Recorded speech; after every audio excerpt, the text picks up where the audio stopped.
Huh. That is farther down than I expected. Huh. Are these not in order? If they're not in order, then I am legitimately confused as to what order they are in, because they both start with M. They do both start with M. So, weird. Very weird. Hello, and welcome back to Sound of Drop Fall into Poison. Last time, everything was going to shit, and someone started talking, and we don't know who did. Something that aren't supposed to infect humans. I wonder exactly what could cause something like this to happen. If the situation wasn't what it was, I would immediately preserve some of them in a petri dish. What? From behind me, a cold voice interrupts my thoughts. In contrast with the feverish Himeno, the voice clings coolly to the nape of my neck. It is a woman's voice I had never heard. Oh, hello, adults. Hi, adult. Hey, you're If I guess your age, are you gonna get mad at me? If I guess your age, are you going to kill me for it? I feel as though that could happen. That could probably happen. It's a pity I cannot collect the precious sample. I don't have the luxury of time right now. I must find that child quickly. What? My, what a cute girl. What is it? Might have you come to the aquarium to have fun with your friends? Aquarium. This is the Manton Aquarium, right? That's right, me and Himeno. So this girl, she's called Himeno-chan then. The woman looks to be in her 30s, her blue eyeshadow leaving quite the impression. Her appearance coupled with her calm manner speaking both tell me how, she must be quite mature. Her light-colored hair is collected into an updo, and her suit is impeccably chosen. Those clothes, could you be an aquarium staff member? Oh, if that's the freaking uniform, damn, that's where all the budget's going. Yes, I am Saginuma Rieko. At this aquarium I am, I suppose, a representative of the director? Are you the director? You're probably actually the director. Oh, a secretary maybe? I don't know. Both of those seem like they could fit. Like a vice director. A little bit different. It would take some time to explain. More importantly, you should move away from Himeno-chan. Huh? A woman called Himeno by name, with a word tone. What is that word? Editing echo. Go look that up. I don't know what that means. It gives me the impression of being very forced. Crossing her arms as she looks down at me, the woman narrows her eyes. It would be easier for you if I used the word infection. You have a wound on your leg, don't you? It's as if the fertility has intensified, meaning there are probably eggs amongst all that as well. What? She doesn't appear to be dead, but it's only a matter of time. I could no longer save Himeno-chan. Please, wait a second. It's fine to leave her like that, as after I finish my business, I'll take her with me as a sample. Oh, that's so fucked up. Don't even say it like that. That's so...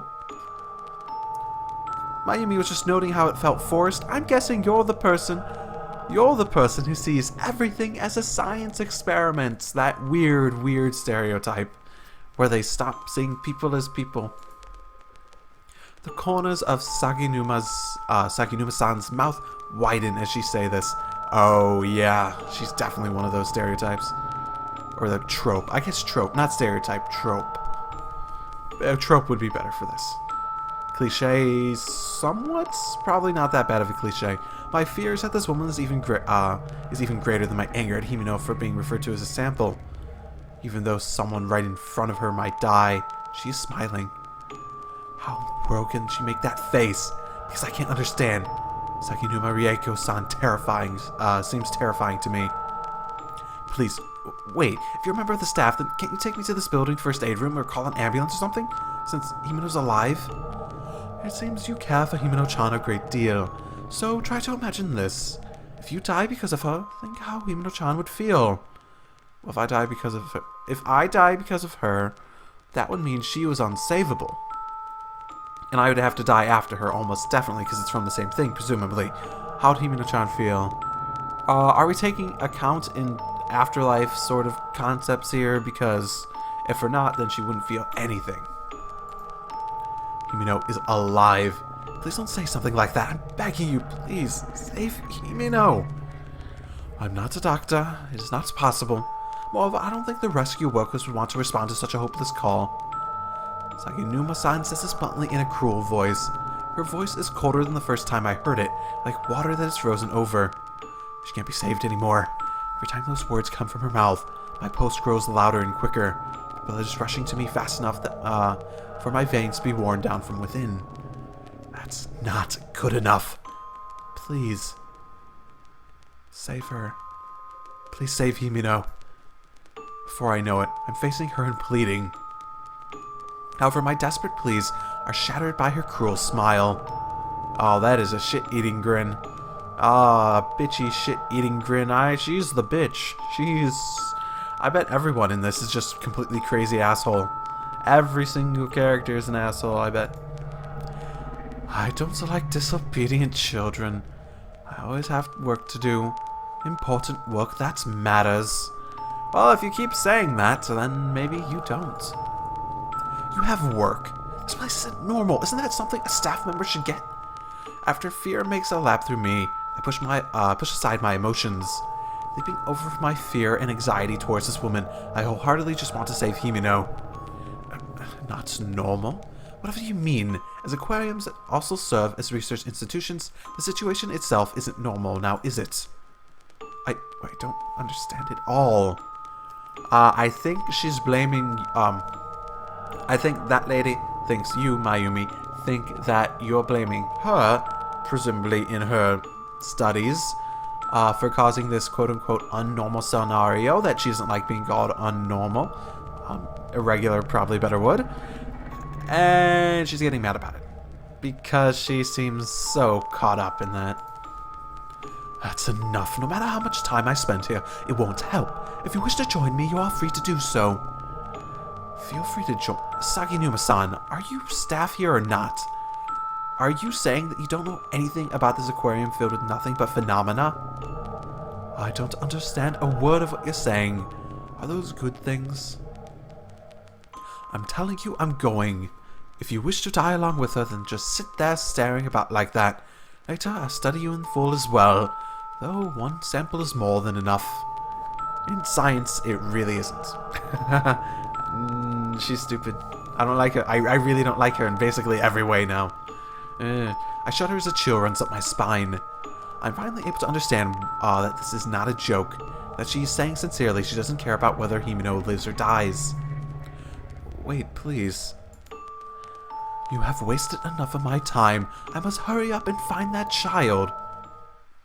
The last bit of what Saginuma-san says isn't audible as she runs out from the small room onto the stage. Being neither harmful nor harmless, that's the type of person she is. Thinking she could put me down one path that leads away from Himino and I dying together. With just that one phrase, I'm thrust down to rock bottom. What do I do now? Himino can't be saved. That single phrase bounces around my head numerous times. No. Turning it over in my head with such frequency, the truth Saginuma-san had stated is becoming engraved in my heart. I can no longer hear the click-clack sound of her high heels. Instead, what resonates is the sound of drops falling from my eyes. If you're having, another new voice, okay. If you're having doubts, then just die. Who? It's a girl's voice, much younger than Saginuma-san. On the same age as me, in fact. I run towards the voice, a short distance away from where I'm holding Himino. Oh, it's you again. A slender girl who's a little taller than me with eyes slightly different color than Saginuma-san's cold eyes looks down at me scornfully. Her hair is long and tied back, dangling behind her like a tail. She is a bit different from Himino, but is still a girl in a fashionable attire. I watch her with cautious interest as she glares at me. What's this all of a sudden? Who knows? I'm just annoyed with you, since I hate people who are so wishy-washy. Oh, can you really blame me at this point? Wishy-washy? Didn't you just show up and know how I'm feeling? I don't know, I'm not interested. I feel irritated at this girl who knows nothing of my circumstances showing up with all these complaints. I think that Sakinuma-san left and now this. She's directing her futile impatience at me as well. The girl is calm but speaking fast. Hearing such a tone, I can't go on without saying something back. If you're not interested, then why do you even speak to me? More importantly, you haven't got swept into anything dangerous, have you? That seems... okay. Who knows? You know. What's that answer? Just say what you want to say. How mean. When this girl started speaking to me, I raised hope somewhat inside of me. I briefly hold out a hope that she's talking to me because she knows some way I can save Himeno. That's why I begin to feel something more than just irritation towards this girl who has come to kick me while I'm down. That girl's gonna get eaten by bugs and die, right? But parasites aren't that quick or efficient. What are you? Because it's this Mantim aquarium, she will die. If it were me, that's what I would think.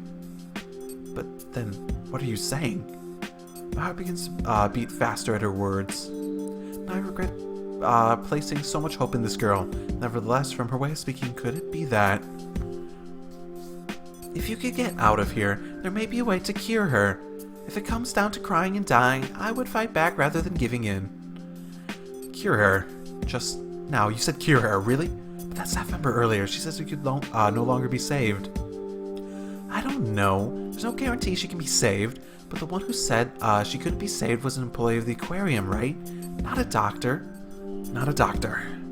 She seems like she knew a lot about parasites, but sure enough, that woman was not a doctor. She said so herself. Also, the girl said something previously that caught my attention. Earlier you said this Mantim aquarium, right? What is this place? If you know, then tell me. Oh, don't take me for a fool. But I don't know. Since this aquarium where nothing but danger... this is the aquarium where nothing but dangerous things happen. But I don't know. Since this is an aquarium where nothing but dangerous things happen. I want to know how to get out of here. I can't save Himeno otherwise. Which path you take is completely up to you. I don't have any more time to worry about other people. I'm just saying if it were me, I wouldn't quit until I was dead. Upon making her blunt assertion, the girl heads for the innermost part of the shed. Somehow, in contrast to the employee earlier, she had entered from the side of the stage. If you don't have time, then why are you encouraging me? Encouraging me. I'm saying those words to get an awkward feeling. The cutting assertions she made in blunt tone and the words she said to me weren't exactly kind. However, I found them kind in the moment.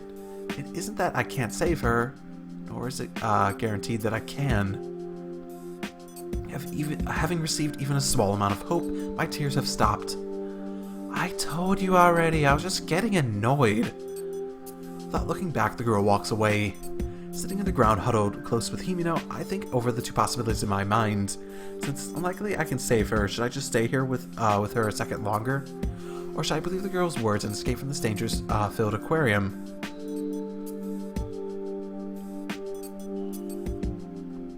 Two possibilities balancing on a scale, with one seeming really, really, really much more worthwhile on that scale. What possible upside would there be? What possible upside would there be to me staying there?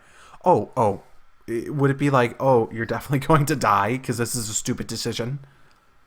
Oh, and yes, I don't go for all the deaths because I feel as though my prerogative in this, as it is in life, is to try to avoid the unnecessary deaths. The possibility of saving Himeno is probably 0. Or just as the girl said, it may not be 0. It's not completely outside the realm of possibility. Moreover, Mari is here. Just as he appeared that day, Mari is here. The aquarium where nothing but oddities occur. Himeno's condition is also an undisputed abnormality. Sakinuma-san herself said that the parasites eating away at Himeno were not the ones that would normally attack a human. If that's the case, I have to go. Right now, the only one who can save Himeno is me. It isn't as if that staff member or the mysterious girl or Yoshi-san or anyone else will save her. I have to walk on my own 2 legs. If I don't, Himeno will not be saved. At the same time I stand up, I accept that determination. I have no time for my heart to be breaking. By the way, wasn't that girl earlier? Wasn't the one I ran into? I could have sworn. My legs are still shaking, but all I have is the certainty that I'm standing right now. I spread a nearby blue tarp on the floor and lay Himeno on top of it. I find a towel, fold it up several times and lay it over her. As crass as it may be, she now has a futon and a blanket. Just a little while longer.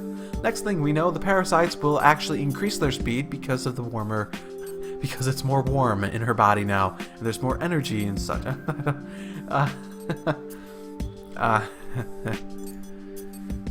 First, I should check the entrance once more. That is there. If we came to this warp space-time Manton aquarium, then somewhere there should be a connection. There shouldn't be one way. I go back to my original idea, deciding to head for the entrance gate. If I can go out normally from the gate, then I'll be able to seek a safe route. It'll take me some time to move Himeno, so I need to carefully ensure that no phenomena will occur. In the event that I can't get out through the gate, it would mean that we're trapped inside Manton Aquarium. And if that's the case, then I'll look for a way to break out of this cage. Circumstances wouldn't be any worse, just different. It'll be alright. It will be alright. My plan's clarified. I feel as though if I can I can do this.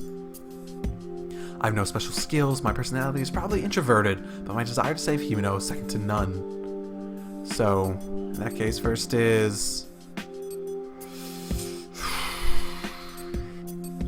I feel as though checking what we know is the logical one. It will use time, yes. Maybe it's go back the way I came. Oh, right, with Yoshi-san. I mean, it depends if Yoshi-san's still there. What are the chances of that? If I go back to using a new route, then there's a higher chance that I'll run into an oddity. So... neither of these are very flattering options. Well, the most obvious one probably would be... well, this one's probably worth checking first. Worst case, I open the door, Yoshi-san's there, standing, about ready to kill me, and I slam it shut. And I don't do it in time, and he kills me anyway. Yoshi-san is probably in the staff passageway I came through earlier, but it should be a danger that I cannot overcome. If I can run past him in one shot, surely you'll be okay.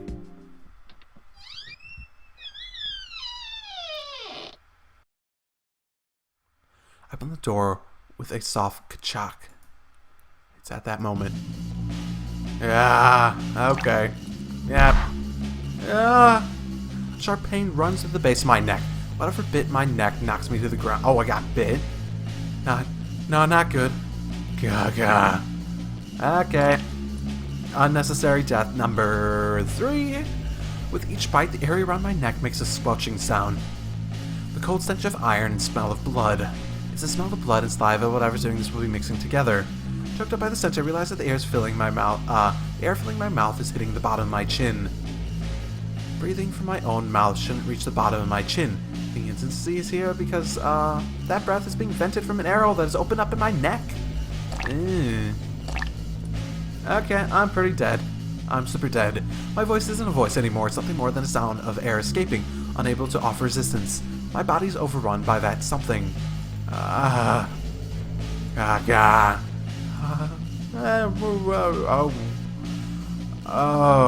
that looked like Yoshi. Okay. I want to fucking kill him. There's no pain. All I can feel is a gradual depletion of my own flesh. That something's head bobs up for a second. It's someone I know. The face of a man I know. Oh boy.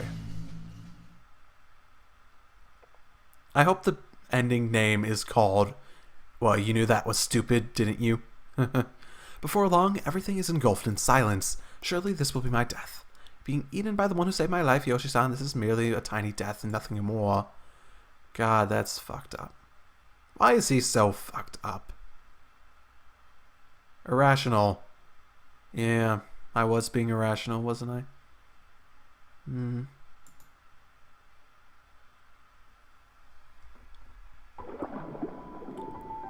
Well, that's different. That's very different. That's Yoshi? Weird.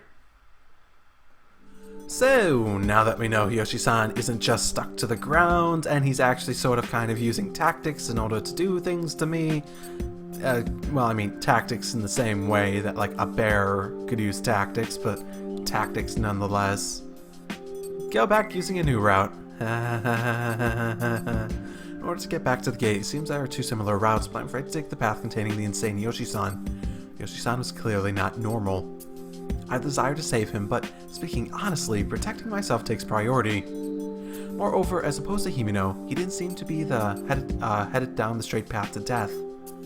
If I can get out of the aquarium, I should go check on Hiyoshi-san's condition once more at that time, and then die again, because he seems to be the one who really likes killing me. Because there's no changing the fact that he's the one who saved my life. I head back inside the shed and decide to move on using the underground passage. Even if by accident, that was the way the mysterious girl had disappeared.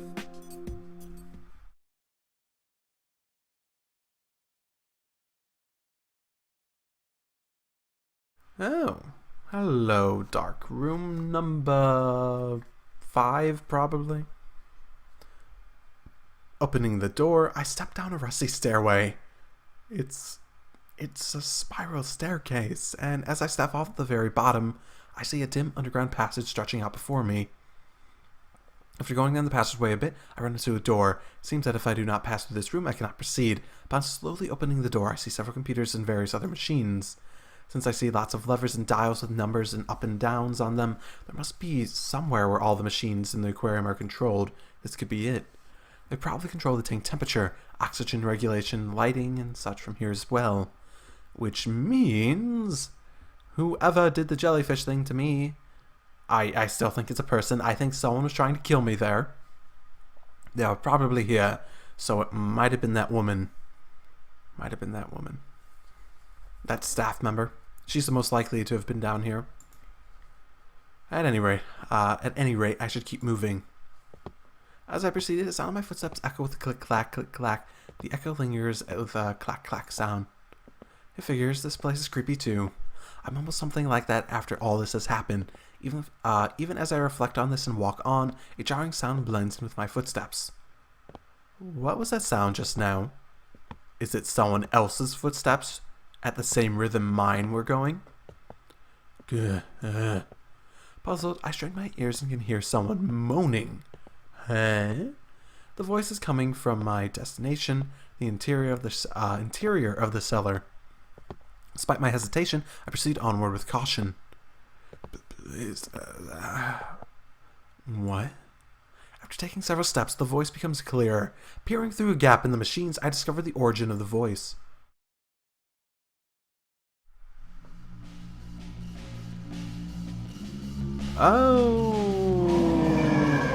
Oh, did you get yourself in a dangerous situation? Oh, I think I'll probably just leave you here, right? That's what I'm gonna do. I scream without thinking. In the corner of the control room, something completely detached from reality is taking place.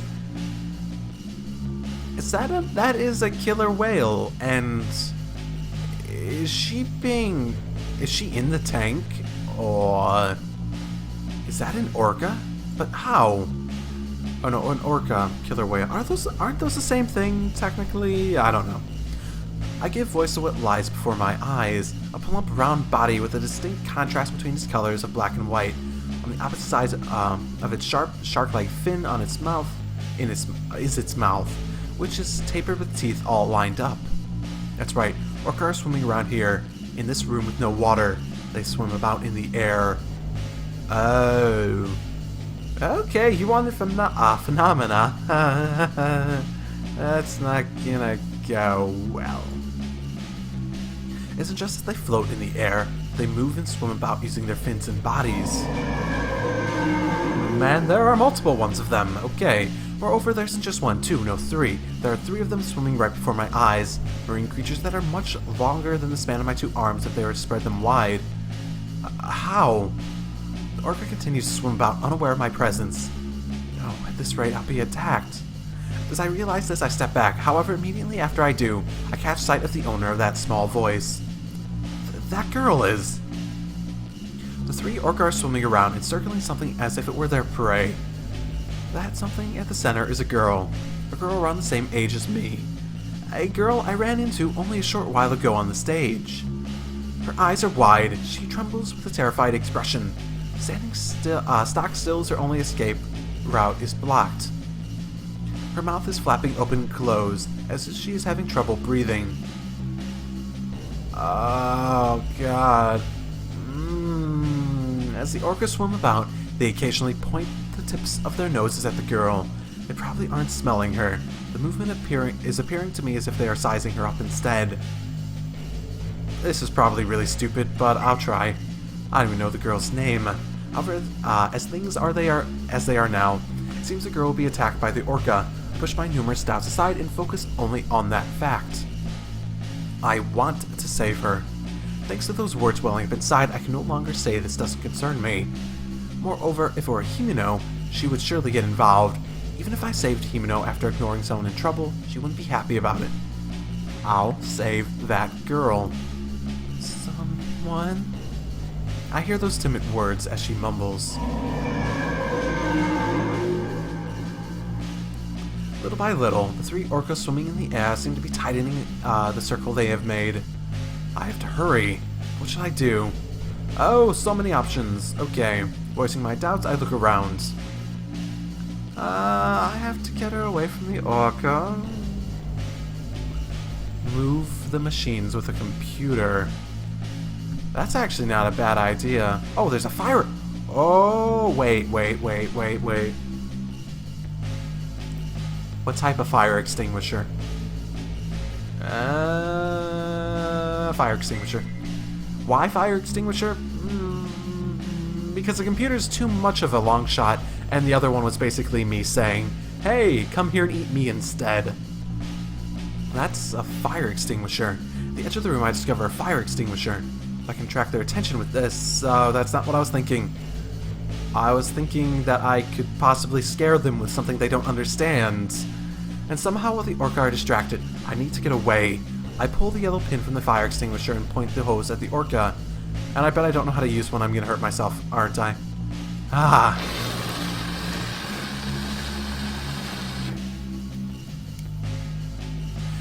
In time with my shout, I pull the nozzle of the fire extinguisher with everything I have. At that moment, white smoke sprays out. Oh, right, and fire extinguishers don't last very long, do they? Now that I think about it. Hidden in the smoke, the orca's forms immediately vanish. Take this opportunity and run for it. I shout, leaving the fire extinguisher on the ground, then run for the exit. Huh? Only a second later that I feel something strike my back. It's so hard, it's incomparable to bumping into people in town. I pitch forward and fall. No! The scream is involuntary. Little by little, the area around my neck starts to hurt and I scream once more. The breath grows light, air is blowing out of the hole that has opened in my neck. Okay, death. Hello, death. Once again, it's a neck injury. Oh, those are not going well. After a while, my scream will not even come out anymore. The orca's right in front of me. The three orca had been with that girl, one more was right where I had been heading. So there is 4. It is useless to wonder about where it came from. The orca swimming in air, the concept of space itself had become more than ambiguous. My body's overwhelmed with the orca's small, sharp teeth. Raise my voice, but I realize it's full of seawater. Before I figure out what's going on, I'm in the ocean. Oh, that's nice. Oh boy, blood is exiting from my body gradually, flowing upwards. I'm not just in the ocean, but it seems I'm in a deep part of it. As I try to fill my chest with air, water flows into my lungs from the hole in my neck. My body will likely return to the sea. As I think of this, my body, which has taken on buoyancy, seems as if it belongs to someone else. Yay! 2 unneeded deaths in 1. Yes, you are dead. Being too kind-hearted is mere foolishness. Well, I'm in a hurry. I have something to do. Is she telling me that it was useless to try to save her in the first place? I think she was trying to tell me that. Melting! I don't really get that one too well, but okay.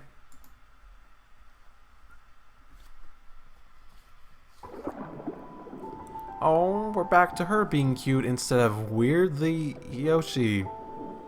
Why was Yoshi in that other one? It's weird. Just weird. I guess I'll try the computers now. It's dangerous to get close to the Orca. That's why I can't think of a way to undo these circumstances. If I had bait, I could probably distract the Orca, but I don't see anything nearby. Needless to say, the girl under attack is already playing that role. Something I can use. Hoping against hope, I place my hand on the computer console. Liquid crystals on the touch panel seem to power on, causing some sort of control screen to be displayed. This is the tunnel tank, the stage, the jellyfish booth. Aside from those, the names of various facilities in the aquarium are displayed. From this computer, I can probably access each of these facilities. However, now's not the time for that.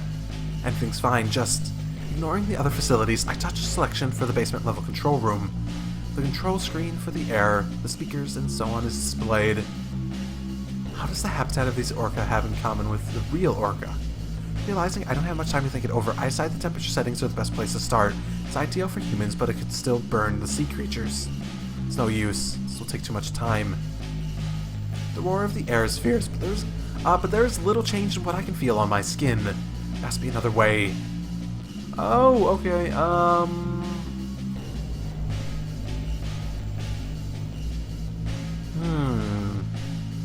Smell, hearing, or pain? Pain seems like it might start an attack. Hearing... I don't know. I don't know that much about orca. I can start trying to apply, just general random trivia I know about various sea creatures that might be relevant, but they might not apply to orca. If I had to guess, I'd say hearing. The orca have begun probing the girl with the tips of their nose. The girl is providing no resistance, her mouth flapping open and closed. This is bad, I have to.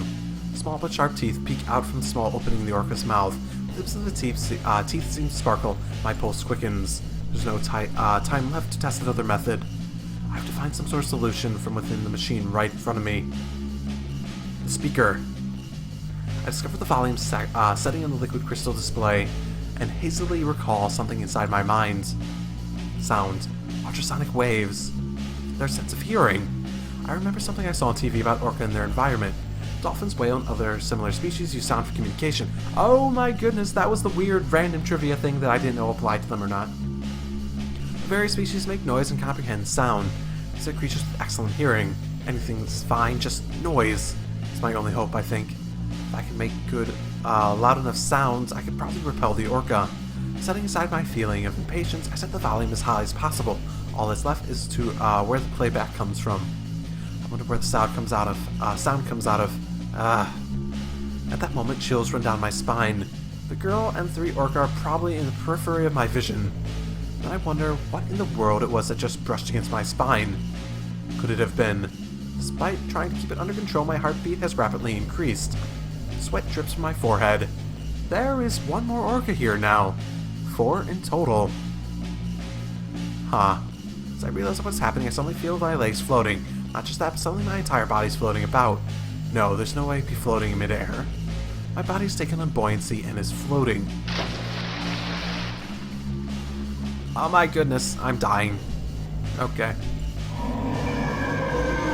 I try to speak, but salty water flows into my throat. This is underwater. Without realizing it, I ended up in the ocean, unable to breathe. I'm suffocating. This is bad, this is bad. Not only does it seem like I will drown, but the orcas are at my back. My eyes have finally grasped their enormous stature. On the other hand, the backdrop of the basement has disappeared. Computers and machines, I can no longer see any of it. It's not good if things stay as they are. I'll be attacked. I become the orca's helpless prey. My hands wriggle about and seize a long, narrow pole. As I'm prodded by the tip of an orca's nose, my body gives a violent shake. The giant orca has the intensity of a semi-truck. The force from being pushed causes the pole I grab to spin about. The orca opens its mouth right before my eyes. The fangs, which I have seen only from a distance, seem very large at point blank range. No, Amy, no. pulling my body back, I begin to float slightly away from the orca. The velocity at which I'm floating backwards is so much slower than the speed of the orca's approach. As I'm trying to use the pole I'm holding in my right hand as an axis, it begins to spin. Falling victim to the current created by the orca's movement, I lose hold of the pole. An orca approaches from the front, seizing me. And dead. Ooh! Is that the sound of my death? Okay, nope. I guess I made the right choice. Just as the orca's fangs graze my head, a screeching, keen sound reverberates. My body hits the hard floor with a thump. With the hard, ragged gas, I realize I can breathe. What? Seawater that once surrounded me is now gone, and I am once again able to be in the place with all the machines. As if a filter has been placed over my ears, I cannot hear clearly. Strange, more importantly, that girl. And this seems like it would be a decent place to end. Not the best ending point, but I do believe I made a good choice this time. So, yay! Next time we'll see if that girl's grateful or not. She won't be. Drive safely, everyone. This is... I wonder how they're going to explain all of this. I have no idea so far.